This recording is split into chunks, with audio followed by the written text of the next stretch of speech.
முன்னாள் ஃபைட் மாஸ்டரா இருந்து ஊர்ல டாக்ஸி ஓட்டிட்டு இருக்க ஹீரோக்கு அவரோட அன்பான ஃபேமிலியும் அவர் உயிரா நினைக்கிற அம்பாசிடர் காரும் தான் உலகமே.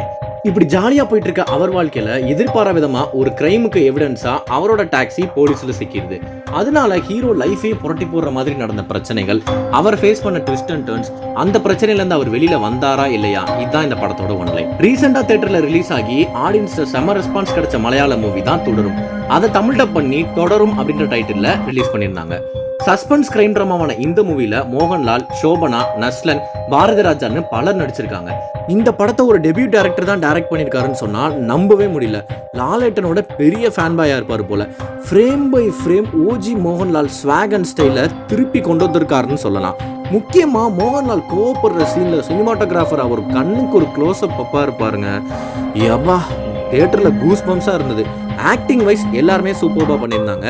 முக்கியமா மிகப்பெரிய அப்ரிசியேஷன் இந்த படத்துல வில்லனா நடிச்ச பிரகாஷ் வர்மாக்கு கொடுத்தே ஆகணுங்க. மனுஷன் சிரிப்பாலே மிரட்டி இருப்பாரு. அப்படியே ஆடியன்ஸ் ஆன நமக்கு யாரா நீ அப்படின்னு இரிட்டேட் ஆகும். அதுதான் அவர் ஆக்டிங்கோட சக்சஸ் போல. டெக்னிக்கல் டீம் அவ்வளோ சூப்பர்பா ஒர்க் பண்ணியிருக்காங்க. ஜேக்ஸ் பிஜாயோட மியூசிக் படத்துக்கு பெரிய பலனே சொல்லலாம். உங்களுக்கு ஃபேமிலி ட்ராமாவோட திருஷ்யம் மூவி ஃபிளேவர்ல ஒரு சஸ்பென்ஸ் த்ரில்லர் பார்க்கணும்னா இந்த மூவியை கண்டிப்பா ட்ரை பண்ணுங்க.